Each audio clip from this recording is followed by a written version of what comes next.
Maraming boksingero ang dumaan sa pagiging underdog, pero kakaiba ang kwento ni Terence "Bud" Crawford. Isang boksingerong halos hindi pinapansin, madalas binubu ng fans at laging may nagsasabing hindi siya kasing galing ng mga inaasahang bituin sa boxing.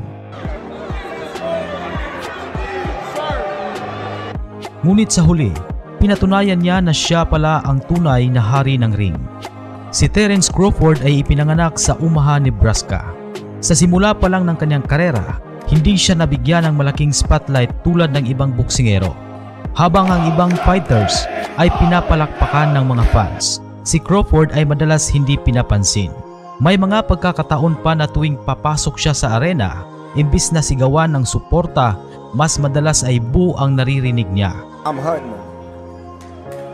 That's it. I'm hunting everything that he got. Sa mga malalaking laban, karamihan sa fans at maging ilang eksperto ay hindi pabor sa kanya. Sinasabi nilang kulang siya sa star power at hindi raw exciting sa kanyang laban. Marami ring tumutuligsa na kesyo hindi raw niya kayang makipagsabayan sa mga pinakamalalaking pangalan ng boxing. Pero sa likod ng lahat ng yun, tahimik lang na nag-e-ensayo si Crawford. Hindi siya palasagot, hindi siya madaldal sa media, pinapakita niya lahat sa ring. Unti-unti nagsimulang makilala ang kanyang pangalan. Naging undisputed champion sa lightweight division. Isang bihirang tagumpay na patunayan niyang kaya niyang dominahin ang buong weight class. Ngunit kahit na nakuha niya ang titulo, marami pa ring nagsabi na hindi pa sapat, na kailangan pa niyang patunayan ang sarili laban sa mas malalaking pangalan. Paglipat niya sa super lightweight at welterweight division, mas lalong tumindi ang mga duda. Pero bawat laban, bawat panalo ay naging sagot niya sa lahat ng bumabatikos. Dumating ang kanyang pinakamalaking laban kontra kay Errol Spence Jr. Isang laban na halos lahat ay inaabangan. Maraming fans ang pabor kay Spence dahil siya raw ang mas kilala at mas matibay. Ngunit sa mismong laban, ipinakita ni Crawford kung bakit siya dapat kilalanin bilang isa sa pinakamagaling sa kanyang henerasyon.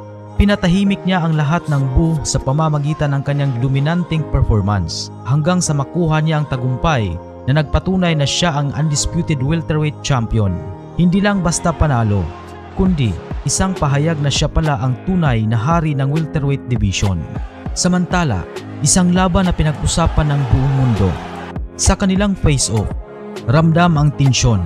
Habang umaakyat si Terence "Bud" Crawford, umalingaw-ngaw ang mga malalakas na boo mula sa mga fans at taga-suporta ni Canelo Alvarez. Maraming nagduda, maraming nag-akala na hindi kakayanin ni Crawford ang lakas at bigat ni Canelo. Pero sa mismong gabi ng laban, ibang kwento ang pinakita ng Amerikanong kampiyon.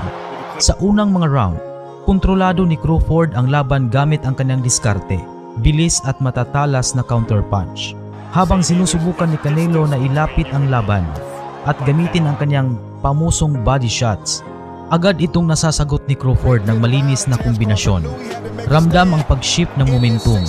Mula sa mga boo noong face-off, unti-unti itong napalitan ng paghanga sa bawat tama at depensa ni Crawford. Sa kalagitnaan ng laban, lalo pang tumingkad ang kumpiyansa ni Crawford. Hindi siya natitinag sa lakas ng Mexican superstar. Sa bawat pasok ni Canelo, mabilis na nakakasagot si Crawford. Pinapakita kung bakit siya ang tinaguriang pound for pound king. Hanggang sa umabot sa huling rounds, kitang-kita ang frustration kay Canelo. Habang si Crawford ay nagpakita ng dominasyon at ring IQ na bihira lang makita. At nang matapos ang laban, malinaw ang resulta. Pinatunayan ni Terence Crawford na hindi siya basta-basta. Mula sa mga boo na natanggap niya bago ang laban, ngayon siya ang nakatanggap ng respeto at palakpakan mula sa buong arena. Isang laban na nagpapatunay, hindi boses ng crowd ang magdidikta ng resulta, kundi ang husay, tapang, at galing ng isang tunay na kampiyon.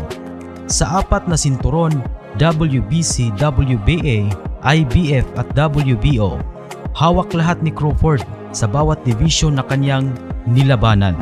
Kaya't wala nang makakapagpabulaan sa kanyang greatness.